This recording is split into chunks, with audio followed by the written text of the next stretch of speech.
our imaginations is the key to creating. I think as adults, our imaginations have become dull to pretty much null and void, and that is because of the things that we are now, focusing our attention on, and which is a world based in so-called adulthood of, paying bills and jobs and how you gonna take care of this and how you gonna take care of that. These things basically keep you out of your imagination, or excuse me, out of the pureness of your imagination. Whereas, for example, when you were a child, you had all the tools that were surrounding you, that were assisting you in being purely imaginative, purely creative. You had toys, you had coloring books, you had cartoons, you had games, even the games you created when you went outside. You had, puzzles, blocks. You had all these different tools that were assisting you in being creative. Even when you went to school, when you were in elementary school, you had all the tools that were assisting you. Learning was fun. Even when you had some type of science work to do, you may have went outside. You planted some type of seed or something. See what I'm saying? So you had all these different tools that were assisting you in remaining attached to your imaginative, creative self. But see, somewhere along the line, say for example, maybe somewhere between junior high school and high school, they flip that switch on you. Well, learning is no longer fun. You see what I'm saying? It's no longer fun. It's now business. It's work. You know what I mean? And by the way, that shit is not, it's not coincidental that they do that. It's done by design. Please believe it. And the reason why it's done by design is because they're now training you in the mode of going out and getting a job and being dependent on the quote-unquote system. You see what I'm saying? So they flip that switch on you from having fun, being purely creative, being purely imaginative, to now you are dependent on a system. We have to train you now to go and how to, excuse me, we now have to train you how to go out and get a job, and how to maintain a job, and how to fit into our society. You see what I'm saying? See, we have to understand that school is a training facility. School is a training facility. It trains you in various ways. It trains you mentally. They train you how to think. They train you what to think. They even train you on and how to be selfish. I mean, think about those moments when you had the big test, and the first thing your teacher told you once you sat down and take that test: no sharing of answers, no talking, and if you do, you're getting in trouble. So be selfish. If they fail, oh well, fuck them, let them fail. If they don't know the answer, oh well, they don't know the answer. So you see what I'm saying? That shit is strictly, as far as I'm concerned anyway, that shit is goddamn selfish.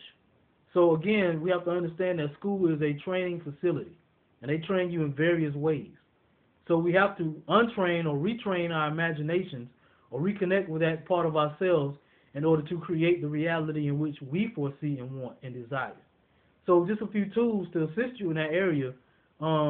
Again, play with some children. Play with your own children. Play with some children in your family. Some toys. If they have toys, play with some toys. Do some coloring. Run outside and play around. Another tool is music. The muse. Muse is what? Melanin. Reconnect with music that you listened to when you were a child, when you were a teenager, fall in love and shit. It's like in the movie Ghostbusters 2.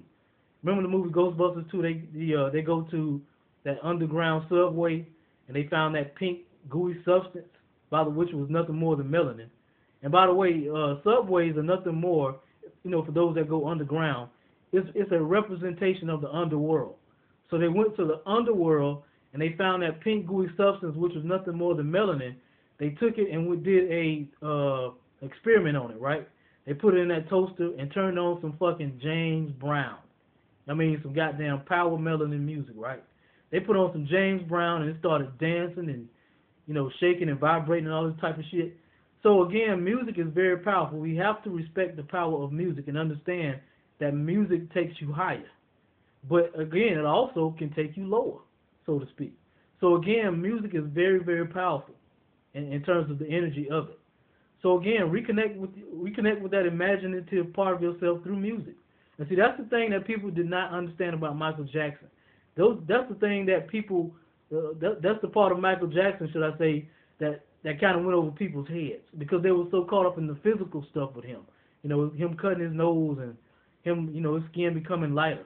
But what people did not, excuse me, what people did not understand was that the man was absolutely phenomenal because he remained attached to his imagination. He was always attached to his childlike creative self. That was the reason why he had all that shit on Neverland Ranch, you know, the Ferris wheels and the trains and shit. It was because he was remaining attached to that childlike, imaginative, creative part of himself. And that's what you have to do. Another thing you can do, the song Pure Imagination, the Willy Wonka theme song. Listen to that song in some darkness. Meditate to that shit. Because that's a very, very powerful song to rekindle that imaginative part of yourself. Draw some pictures on the things you imagine. Draw some pictures. Hang them up on your wall, like you used to do with your, like you do with your children when they draw a picture. Hang it up on the refrigerator.